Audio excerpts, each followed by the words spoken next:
Mungkin dari kalian ada yang belum tahu arti megalitikum. Nah, buat yang belum tahu arti megalitikum, yaitu zaman batu besar.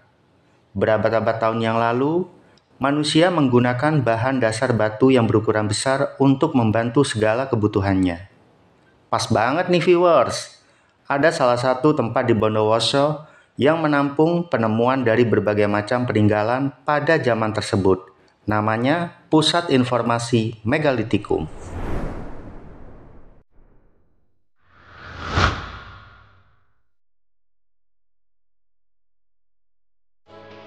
Halo viewers, apa kabar? Gak terasa catatan dokumenter aku udah hampir penuh dengan berbagai macam wisata yang ada di Bondowoso. Nah, kali ini aku mau mengisi catatan dokumenter hari ini dengan wisata sejarah.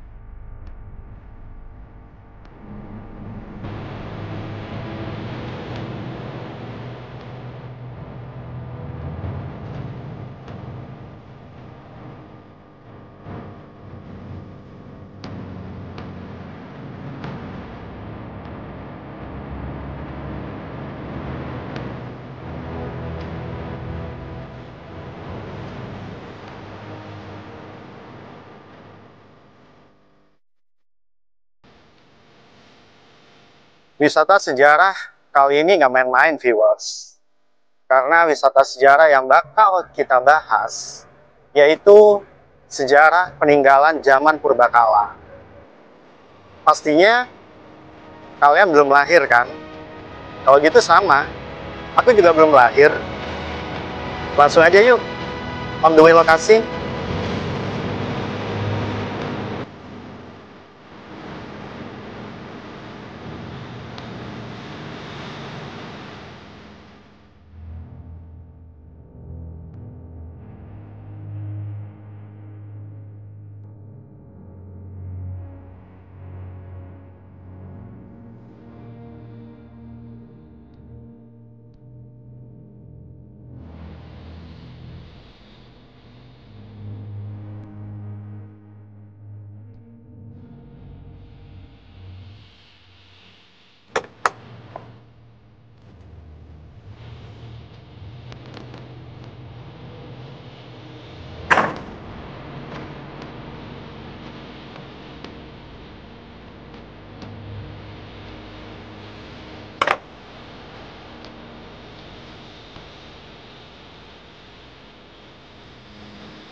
Ini dia tempat yang paling pas buat kalian yang ingin tahu peninggalan zaman purbakala. Baru saja aku nyampe depan pintu, sudah terlihat batu-batu gede tersusun rapi di sini. By the way, gimana ya cara menyusunnya? Secara batu-batu di sini berat loh, dan pastinya usianya sudah ratusan tahun. Aku jadi penasaran.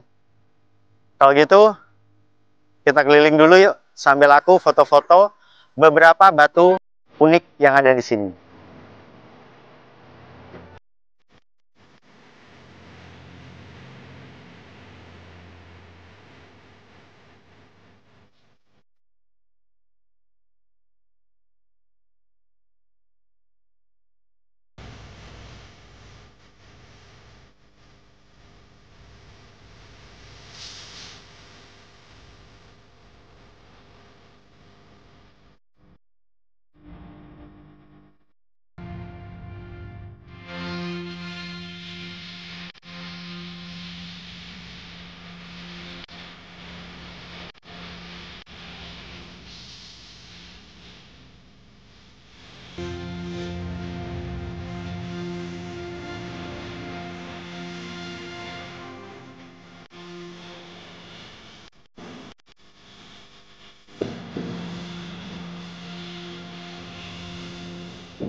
Permisi kakak, mungkin ada yang bisa saya bantu terkait cagar budaya yang ada di sini?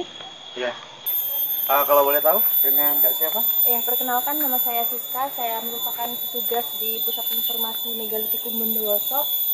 Oke, Kak Siska, saya pengen tahu ini namanya batu apa ya, Kak? Ya, jadi kebetulan yang ada di depan kakak di sini ini namanya beto labeng. Jadi ini hanya replikanya saja. Ini aslinya ada di Uringin sebenarnya. Jadi ini dibikin replikanya saja. Untuk fungsinya ini digunakan sebagai kalender musim di waktu dulu seperti itu. Jadi kalau misalnya matahari tepat ada di antara dua celah batu ini, itu menandakan musim kemarau. Itu. Gitu. Jadi orang terdahulu tuh pintar bikin kalender-kalender seperti itu. Ya. Jadi orang zaman dulu bisa dikatakan zaman purbakala.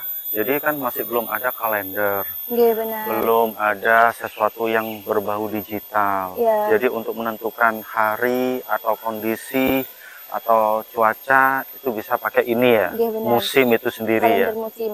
Kalau yang di sebelah sini, Kak, Ya, jadi ini ada sumur Majapahit tapi hanya struktur batanya saja seperti itu. Yang aslinya ini ada di Desa Telogosari. Jadi kita bawa ke sini hanya struktur batanya saja, yang aslinya tetap ada di Telogosari dan itu masih tetap difungsikan sama orang di sana seperti itu. oh jadi sumur Majapahit ini sebenarnya aslinya ada di Desa Telogosari. Oke. Ini cuman replikanya Replikanya aja. saja. Dan- Bukan replika, ini aslinya. Oh, Tapi struktur batanya ini asli dari sana. dari sana. Iya, benar. Berarti di Desa Telogosari itu bukan cuma ada satu sumur, Iya, benar. lebih dari satu Lebih sumur. dari satu. Oke. Dan yang uniknya di sini di setiap bata ini ada kunci-kuncinya. Oh, Ya, di sini ada ini namanya pengunci. Pengunci dari susunan itu Iya, sendiri. benar. Oke, oh makanya bentuknya beda-beda ya. Beda-beda. Jadi mengunci dari satu ke ini, Iya, benar. ke ini gitu ya. Oke. Kalau yang di sebelah situ, Kak, Yang di sebelah situ itu ada kubur bilik. kubur bilik. Kubur bilik. Kubur bilik itu digunakan sebagai media pemakaman di waktu dulu. Jadi digunakan media pemakaman. Jadi jenazahnya itu masuk ke dalam. Di situ ada pintu. Iya betul, ada Ya, pintu, benar, ada pintu. lubang Jadi gitu ya. jenazahnya dimasukkan ke dalam pintu Pintu. itu. Jadi kalau sudah dimasukkan ke dalam jenazahnya lalu pintunya ditutup kembali. Oh, ini sebenarnya ada pintunya ya. Ya, ada pintunya dan ini hanya replika atau miniatur lah bahasa kasarnya. Ini soalnya kecil. Jadi di sini ini bisa berisi 2 sampai 3 jenazah di dalamnya. Ya, Berarti ini merupakan maksudnya pijakan untuk orang memasukkan di dalam, bukan oh. jenazahnya bukan ditaruh di luar. Oh, jadi posisi jenazah tidak di sini. Bukan. Tapi ini merupakan pijakan, jadi posisi gini ya. Benar. Jadi jenazah jenazahnya taruh di dimasukkan. dalam. Oke, terus nanti ditutup gitu. Ya. Oh. Dan sekarang di Indonesia itu di Toraja masih tetap dilakukan penguburan seperti ini. Biasanya di tebing-tebing. Ya. Jadi pemakamannya tuh masuk ke dalam tebing, bisa dikatakan Iya, gitu ya? di dalam tebing terus langsung ditutup. Ditutup pakai batu biasanya. Oke. Yuk lanjut lagi, Kak. Nah, yang di sudut sebelah sana, Kak. Ya, jadi ini namanya batu kenong. Kenapa dikasih nama batu kenong? Soalnya ambil dari alat musik kenong. Oh, gamelan. Ya, benar, gamelan. Jadi namanya ini kenong soalnya menyerupai alat musik gamelan atau kenong. Oke. Karena ada tonjolan di atasnya seperti Ya. itu. Ya. Nah. Jadi kalau kenong ini biasanya ada yang kembar, ada yang tunggal. Ini termasuk yang kembar apa yang Yang tunggal? tunggal karena hanya ada satu tonjolan di atasnya. Kalau yang kembar itu nanti kita tunjukkan ada 2. Ada Oh 2. gitu. Nah, jadi viewers, seperti yang kalian lihat, ini merupakan batu kenong. Tadi udah dijelaskan sama Kak Siska. Jadi batu kenong ini kenapa disebut batu kenong? Karena menyerupai alat musik gamelan. Jadi di atasnya tuh ada gundukan atau benjolan. Jadi kalau kita lihat musik gamelan itu kan bulat gini, viewers. Terus itu ada tonjolan. Jadi tempat kalau kita menabuhnya tuh di posisi sini biasanya. Jadi memang benar-benar mirip seperti alat musik gamelan, viewers. Kita lanjut lagi yuk.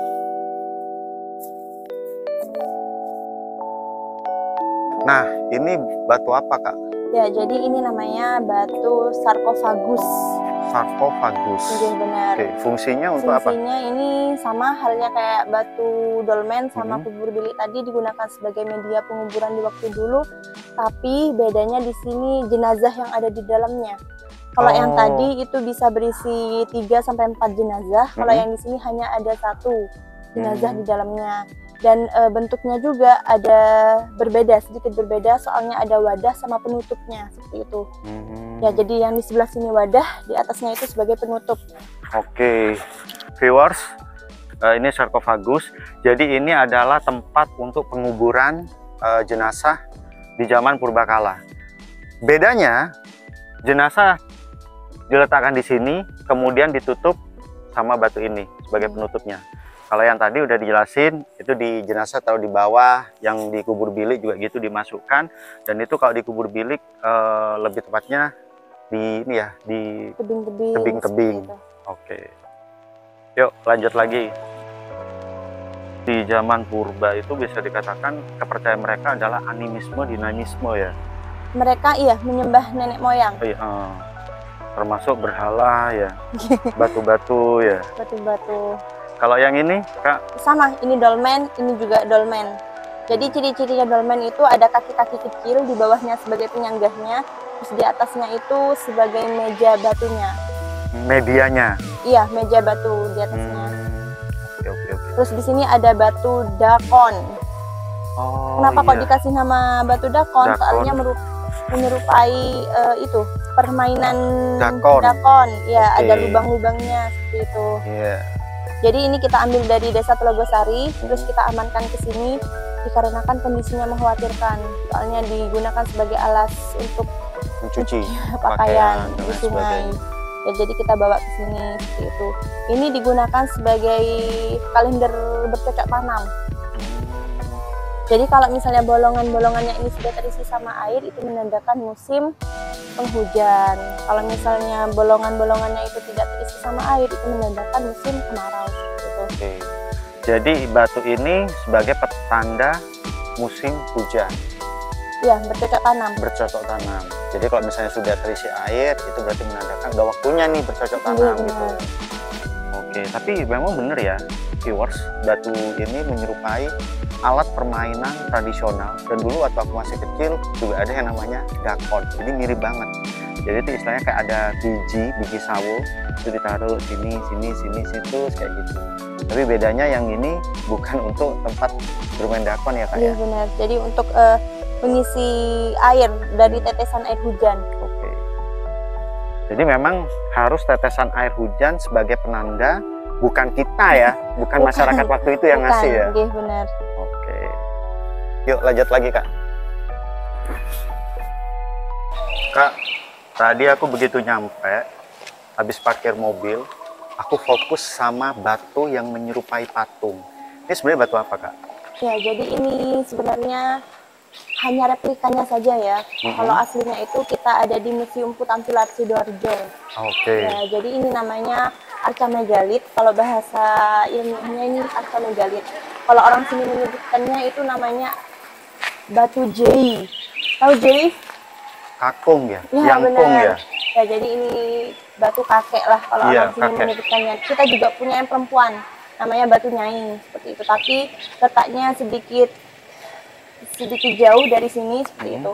Kurang lebih 500 meter dari sini. Oh, tapi masih di area sini juga? Iya, benar. Oke, jadi berarti lengkap, ini ada yang laki, ada yang perempuan. Oke, itu. ini yang laki ya? Iya. Viewers, kalau kita perhatikan, memang batu ini hampir ya bisa dikatakan menyerupai manusia. Iya, benar. Jadi ada kepala, badan, tangan, dan ini kaki. Kak, setelah saya perhatikan, ini kan menyerupai manusia. Apakah kalau menurut Kak Siska sendiri, kira-kira manusia zaman purba itu seperti ini, Kak? Nah, jadi tidak. Jadi sebenarnya ini sebagai media untuk menyembah nenek moyang. Jadi mereka memang bikin patung atau arca memang wajahnya sederhana mungkin. Seperti itu, bukan wajah mereka yang seperti ini. Jadi mereka anggapan nenek moyang mereka ya wajahnya seperti ini, seperti itu. Dan sebagai pusat untuk sesembahan mereka, medianya benar, ya? Penyembahan waktu dulu. Jadi ini sebenarnya waktu ditemukan ada alat kelaminnya. Jadi karena ini sebagai media edukasi dan juga replika, jadi kita tidak tonjolkan. Tapi kalau aslinya ada alat kelaminnya? Ada alat kelaminnya. Kalau yang perempuan juga ada tonjolan di dadanya biasanya. Oke Kak, kita lanjut ke pusat informasi selanjutnya. Ini di dalam nih Ada apa aja itu, Kak? Kalau di dalam itu biasanya nanti ada uang, mata uang koin Cina, terus juga ada patung bermuka dua atau dua rupa. Ya, jadi ini namanya arca dua rupa yang saya tadi jelaskan. Ini namanya arca dua rupa, di mana patung ini memiliki dua wajah. Ya, jadi yang di Sisi sebelah sini ini laki-laki dan yang sebelah sini ini perempuan, seperti itu. Coba bisa dilihat lebih jelas gimana apa yang membedakan antara laki-laki dan perempuan. Iya. Ya, jadi yang di sini ada tonjolan di dadanya. Iya, betul. Ini yang perempuan. Iya, benar. Oke. Yang di sebelah barat itu ada Tonjolan kelamin di bagian bawah perut ya. Iya, benar. Oke. Jadi untuk fungsinya sama halnya sama yang tadi, ini digunakan sebagai media pemujaan di waktu dulu, dan juga kemungkinan besar ini digunakan sebagai umpak bangunan atau fondasi sebuah rumah, dikarenakan ada lubangnya di sebelah situ, ada bolongannya. Ya, ini seharusnya ditemukan dua kalau misalnya dijadikan sebagai umpak bangunan, tapi kita baru menemukan satu, dikarenakan di tengah-tengah lubang itu dikasih kayu seperti itu. Jadi kan ini ada di sebelah sini dan sini, terus di tengah-tengahnya kayu seperti itu. Ini ditemukannya di daerah mana, Kak? Ini ditemukan di daerah Suco. Suco tuh masuk kecamatan Maesan. Maesan. Iya, benar. Oh, oke. Kalau yang ini? Ini alat batu untuk memahat. Oh, memahat. Ya, jadi wajah. Jadi membentuk. Oh, jadi membentuk patung gitu ya? Iya, benar. Jadi batu yang utuh terus dipahat pakai alat ini. Iya. Oh, iya. Bisa dikatakan berarti untuk batu-batu yang dia di luar tadi yang untuk sesembahan tuh bisa menggunakan ini awalnya mereka ya? Untuk membentuk itu Ya, sendiri. untuk yang detail yang lebih kecil kayak mata, terus hidung, mulut, menggunakan ini. Oke. Sesama batu juga ya? Sama batu juga. Oke. Kalau yang ini, Kak? Ini ada keramik, biasanya digunakan sebagai alat dapur kayak misalnya minum, terus wadah. Cangkir gitu ya? Kayak gelas gitu ya? Gelas. Oh, fungsinya untuk itu. Di Kalau sini ini? ada manik-manik. Ya, jadi yang ini biasanya digunakan sebagai perhiasan di waktu dulu. Terus juga ini digunakan sebagai bekal kubur kalau sudah meninggal. Jadi bekal kuburnya itu dibawa waktu meninggal. Jadi ini perhiasan saat mereka hidup, saat mereka meninggal ini dibawa juga. Iya, benar. Dipakaikan di jasadnya gitu. Ditaruh di dalam gerabah. Oh. Di dalam gerabah ada di sampingnya. Dan ini yang membedakan strata sosial kasta dari mereka. Jadi ada yang bercorak, ada juga yang polos. Kalau yang bercorak kastanya? Itu biasanya lebih tinggi. Oh. Ya, biasanya kayak kepala suku, kepala adat kayak gitu. Orang kaya mungkin? Orang kaya mungkin. Di zaman itu ya? Benar. Oke, kalau yang ini? ini? Di sini biasanya masyarakat menengah ke bawah. Menengah ke bawah. Oke. Kalau ini? Di sini ada arca megalit, tapi ini yang lebih kecil. Tapi asli nih ya? Iya, ini asli. Ini arca megalit, cuman ukurannya lebih small, lebih kecil ya? Kecil, mungkin karena kehidupan mereka memadan atau pindah-pindah. Iya, berpindah-pindah. Iya, jadi mereka biar lebih gampang bawa Tuhannya, jadinya bikin lebih kecil. Jadi mereka bawa ini semata-mata sebagai alasan untuk dijadikan media mereka melakukan ibadah. Iya, benar. Oh, iya. Kalau di sisi sebelah sini, Kak, ini kayaknya ada kepala manusia. Ada kepala manusia. Ini kepala manusianya siapa, Kak? Kurang tahu. Jadi ini hanya kepalanya saja seperti itu. Biasanya kalau arca itu memiliki anatomi tubuh yang lengkap, ada kepala, ada tangan, ada kaki, tapi yang di sini hanya kepalanya saja. Seperti itu. Untuk laki-laki atau perempuannya kita juga belum tahu dikarenakan tidak ada ciri-ciri yang menunjukkan laki-laki atau perempuan. Oke, ini arca kepala manusia ditemukan di mana, Kak? Di Maesan. Maesan ya? Iya, benar. Oke. Yang ini? Sama, ini lumpang batu. Sama yang tadi untuk menghaluskan biji-bijian. Balik lagi, arca kepala manusia ini waktu ditemukan yang memang cuma kepalanya doang? Iya, benar. Oh. Cuman kepalanya saja. Iya. Ini apa nih, Kak? Ini gilisan. Penggilingan gitu? Iya, gilisan untuk menghaluskan kayak kayak misalnya jagung, terus padi seperti itu, terus nanti keluar dari sebelah sini. Ya, jadi ini seharusnya ada atasnya yang batu untuk menghaluskannya seperti itu, tapi kita temukan hanya bawahnya saja. ditemukan di mana? Kita temukan di desa Telogosari. Telogosari ya. Oke. Jadi ini alat untuk menghaluskan tanaman seperti jagung, padi, bisa ya? Bisa. Oke. Thank you untuk informasinya hari ini Kak Siska. Kira-kira ada hal apa lagi nih Kak? Sebelum saya pamit, apa sih yang menurut Kak Siska wajib untuk aku ketahui? Ya mungkin dari penjelasan saya mungkin hanya itu. Dari penjelasan saya mungkin nanti kalau misalnya Mas atau Kakak yang tadi ingin Lebih tahu mengetahui tentang sejarah-sejarahnya, nanti di dalam ada Bapak Heri selaku kasih sejarah dan purbakala di Pak Heri. Jadi benar. Beliau hari ini ada di sini? Ada, kebetulan ada di ruangannya. Bisa? Mungkin ya, kan? bisa langsung. Oke. Permisi, Assalamualaikum Bapak. Waalaikumsalam, Ferry. Iya, saya Ferry. Oh, Bapak. oke. Monggo sekarang. Siap. Waduh, ganggu waktunya nih, Bapak. Tadi sudah jalan-jalan, keliling-keliling. Sudah, alhamdulillah sudah, dan tadi sudah dapat penjelasan juga dari Kak Siska. Oh, oke, betul. Cuman, juru peliharanya. Oke, betul. Cuman tadi Kak Siska, sebenarnya saya sudah mau pamit gitu loh. Lalu Kak Siska, Kak Ferry kalau memang pengen tahu lebih jelas tentang sejarahnya KIMB dan lain sebagainya, kebetulan ada Pak Heri. Langsung aja Mas tanya-tanya. Serius gak apa-apa, nggak apa-apa. Ya udah langsung di sini aja. Pak Heri, Pusat Informasi Megalitik Bondowoso ini mulai didirikan sejak kapan, Pak? Kalau Pusat Informasi Megalitik Bondowoso itu, Mas Ferry ya, diresmikan tanggal 2 Mei 2018. Waktu itu berkenaan dengan Hari Pendidikan, karena Pusat Informasi Megalitik ini waktu itu masih berada di Dinas Pendidikan dan Kebudayaan. Baru tahun 2022 kita pindah ke Dinas Pariwisata. Oke. Lalu tujuan didirikannya KIMB itu sendiri apa? Oke. Sebenarnya pendirian Pusat Informasi Megalitik itu digerujukan, ya mungkin tadi sudah dijelaskan oleh Mbak Siska ya, bahwa di daerah Gerujukan itu kaya akan ragam peninggalan megalitik. Jadi macam-macam, bahkan kalau se-kabupaten kita kategorikan paling lengkap di sini dan terbanyak. Jadi semua cagar budaya yang ada di Kabupaten Bondowoso ada di sini. Oh, di KIMB. Di PMB.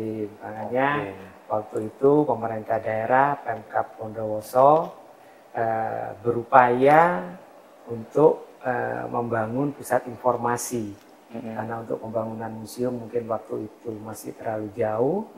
Kita buat pusat informasi ya sebagai awal dari perkembangan selanjutnya, insya Allah akan menjadi museum terbuka nantinya. Itu Mas Ferry.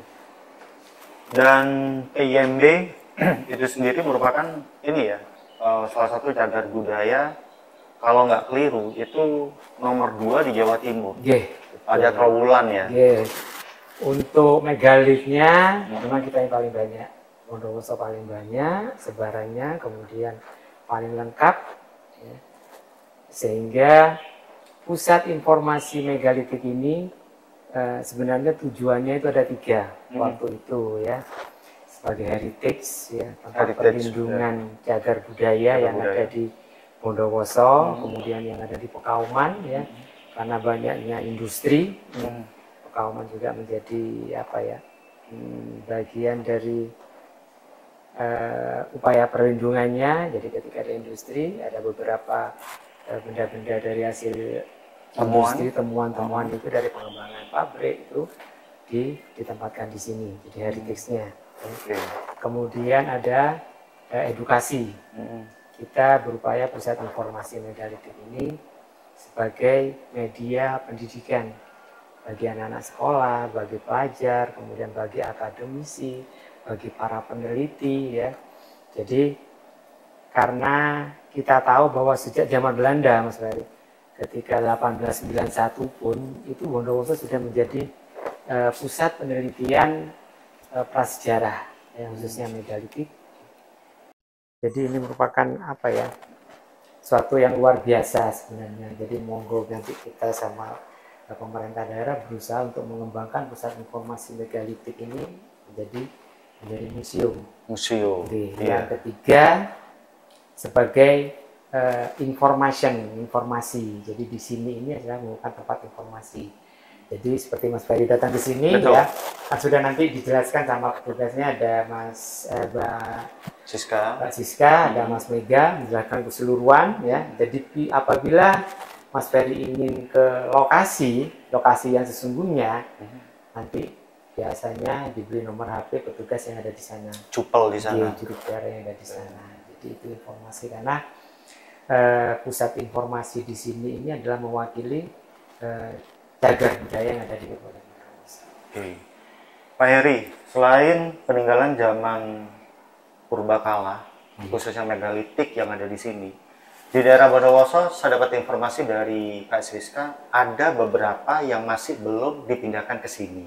Nah, yang ingin saya tanya, ada nggak lokasi terdekat di sini yang bisa kita ke sana untuk melihat? Oh, oke. Okay. Jadi gini Mas Ferry, kita punya klaster-klaster. Jadi perwakilan-perwakilan dari pusat informasi, ya. Kita ada klaster, nanti ada Mas Kuning. Kita punya klaster di Kodede, dan kita punya klaster yang ada di daerah Uringin itu di Desa Banyu Putih. Monggo, karena sekarang sudah waktu siang. Oke. Monggo bisa ke Kodede yang lebih dekat. Siap. Bener nggak apa-apa nih Pak Heri? Siap. Ya, ada waktu? Ada. Oke, siap.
Viewers, setelah menempuh perjalanan yang lumayan ekstrim, akhirnya aku nyampe juga di Desa Sumbersari, Dusun Kodede. Dan aku akan bertemu sama Pak Heri kembali untuk menjelaskan situs yang ada di Dusun Kodede kali ini.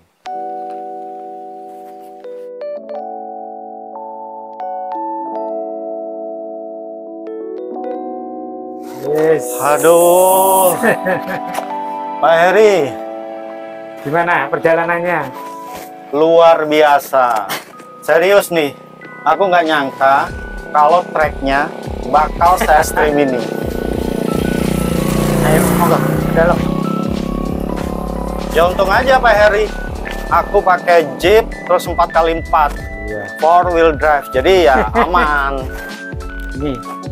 Ini Mas Ferry, ini adalah klaster dari Pusat Informasi Megalitik Bondowoso. Oke. Yang dikelola oleh Dinas Pariwisata, Kebudayaan, Pemuda dan Olahraga. Oke, siap. Oke, Pak Heri, sambil jalan, bisa diceritakan situs Kodede ini, Pak? Situs Kodede ini unik ya, unik bagi kita karena batu-batu kenong yang ada di sini itu adalah in situ. Jadi aslinya seperti ini, berbentuk melingkar, dan di tengah itu, itu ada altar batunya. Altar batu. Para ahli dulu ini adalah sebagai tempat pemujaan terhadap arwah nenek moyang. Oke. Jumlah batu yang ada di sini ada berapa nih, Pak? Kalau yang lingkaran di sini sekitar ada 12. Mm-mm. Nah, kemudian ada satu batu altar, kemudian ada beberapa lempeng-lempeng batu yang kita nggak tahu masih fungsinya untuk apa. Oke. Yang pasti mereka membuat seperti ini pasti ada makna Maksud dan tujuan. tujuannya. Oke. Gitu. Jadi kalau dipikir Pak Heri, batu-batu zaman megalitik, zaman prasejarah, itu memang sangat berfungsi bagi kehidupan mereka di masa lampau ya. Iya, betul. Ada batu kenong, ada altar. Lalu ya, Kalau di daerah sini, Mhm. di daerah sini tuh rata-rata batu kenong yang bentuknya melingkar. Beda dengan yang tadi Mas Ferry yang di Iya, pusat PIMB. informasi itu, Heeh. di pusat informasi megalitik Bondowoso itu Mhm. rata-rata batu kenong yang berformasi itu adalah persegi 4. Nah, nanti di sana ada, tapi masih sudah banyak yang rusak. Mhm. Ini kita pertahankan, kita jadikan sampel bahwa megalit, bahwa fungsi dari batu kenong itu banyak sekali, seperti yang Siska ceritakan tadi, bisa berfungsi sebagai umpak dari sebuah bangunan apabila batu kenongnya itu bentuknya berformasi. Kemudian ada juga batu kenong yang juga para ahli sebagai ambang suburan, karena batu kenong itu bentuknya seperti payudara. Iya. Ya. Dan juga ada batu kenong yang difungsikan sebagai batas dari suatu wilayah. Oke. Jadi banyak Fungsi fungsi dari batu-batu kenong itu sendiri.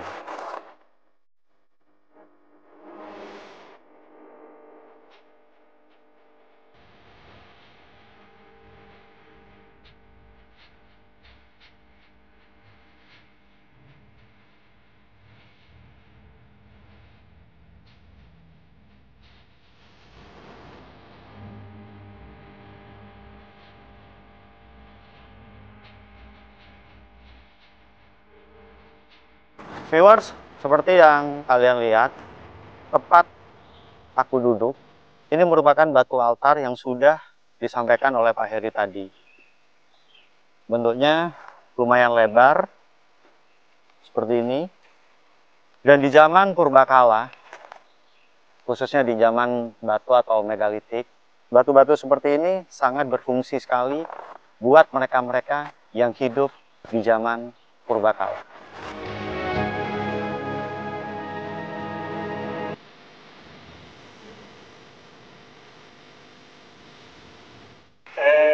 Desa Pekauman ya dijadikan pusat informasi megalitik Bondowoso itu karena banyaknya dan komplitnya temuan megalitik yang ada di sana, ya, terutama tinggalan-tinggalan megalitik yang tersebar luas se kabupaten itu telah diwakili di pusat informasi megalitik atau di Pekauman.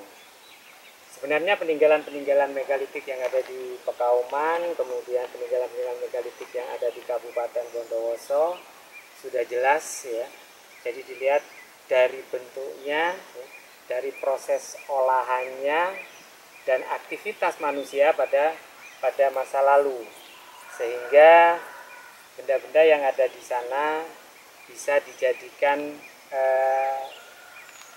titik poin dari bahwa benda itu adalah benda tinggalan dari megalitik, karena kita tahu bahwa tinggalan megalitik yang ada di Bondowoso khususnya Pekauman ya, kita banyak jenisnya, mulai dari ada sarkofagus, ada kubur gilik, kemudian berbagai macam kubur-kubur batu, termasuk juga batu kenong, menhir, patung-patung megalitik dan lain sebagainya.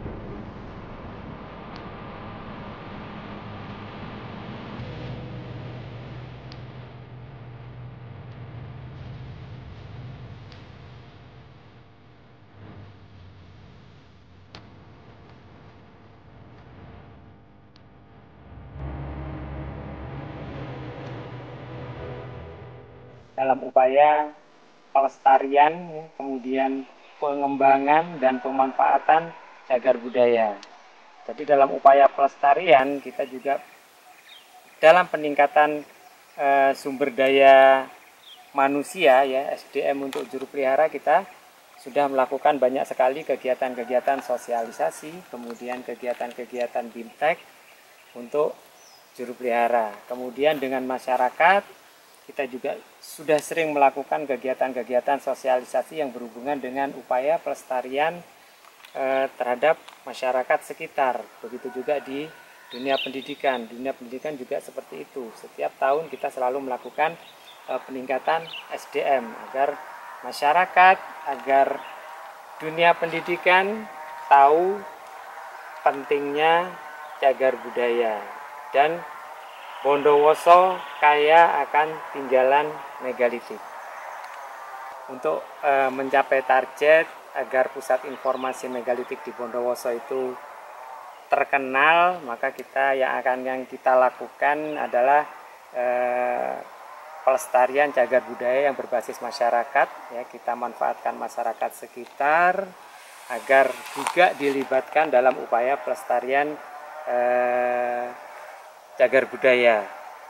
Begitu juga sesuai dengan Undang-Undang Cagar Budaya nomor 11 tahun 2010, bahwa pelestarian cagar budaya harus benar-benar dimanfaatkan dan terdampak ya, dan berdampak kepada masyarakat sekitar cagar budaya. Itu dari masyarakatnya. Kemudian dari dunia pendidikan kita juga bekerja sama dengan sekolah-sekolah agar pusat informasi megalitik ini dapat dimanfaatkan ya, dapat digunakan oleh para pelajar, para peneliti untuk upaya pelestarian cagar budaya dan pengenalan cagar budaya, terutama budaya megalitik yang ada di Kabupaten Bondowoso.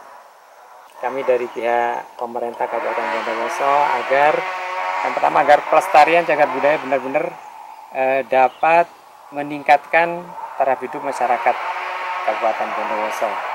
Mungkin itu. Kemudian dari pendidikan kita bisa memperkenalkan cagar budaya yang luar biasa ini kepada dunia pendidikan dan masyarakat pada umumnya.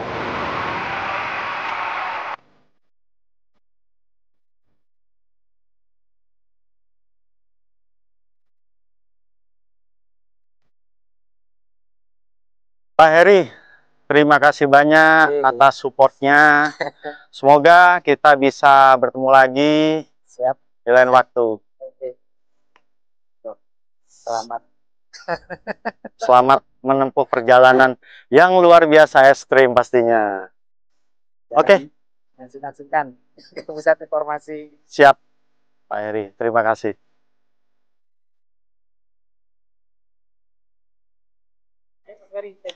Oke, hati-hati Pak Heri. Sampai ketemu lagi.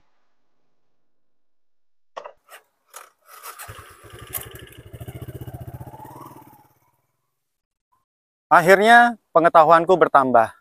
Yang awalnya aku hanya tahu arti megalitikum, ternyata banyak sekali peninggalan-peninggalan sejarah yang memiliki manfaat yang begitu besar. Perubahan zaman yang begitu signifikan dengan ditandai kemajuan teknologi membuat aku, kamu, dan kita semua agar tetap bisa menjaga peninggalan-peninggalan bersejarah yang ada di kota tercinta ini. Kita akan kembali lagi di catatan dokumenter selanjutnya. Lihat, lalu bacalah lewat layar mediamu. Sudah tidak ada lagi zaman batu. Manusia sudah berkembang dengan banyaknya perubahan.